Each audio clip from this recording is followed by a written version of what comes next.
Guys welcome back to my channel होइन। आज चाहिँ हामी चाहिँ तल बस्ती पसेछ काममा हो। अन्त आज चाहिँ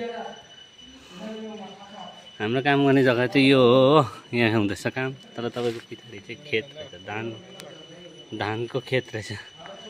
हेर्नु चाहिँ यो चाहिँ गाइस धान हो। यो चाहिँ खालि बस्तीतिर मात्रै हुन्छ क्या, बजारतिर चाहिँ अब पाउनु साह्रै छ क्या धान भन्ने कुरो चाहिँ।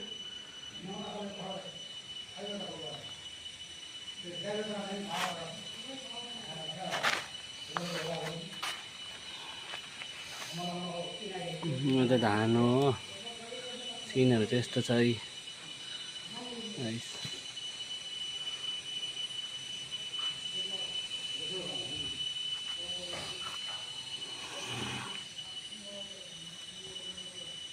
यो चाहिँ धानबारी हो। अहिले चाहिँ हामी बस्तीमा छौँ होइन। बस्तीमै काम हुँदैछ हुनु पनि। अन्त आजको भिडियो चाहिँ यति नै राख्छु म। भोलि फेरि भिडियो बनाउँला। लाइक सब्सक्राइब कमेन्ट तपाईँहरूको माया सपोर्ट दिनुहोस् होला।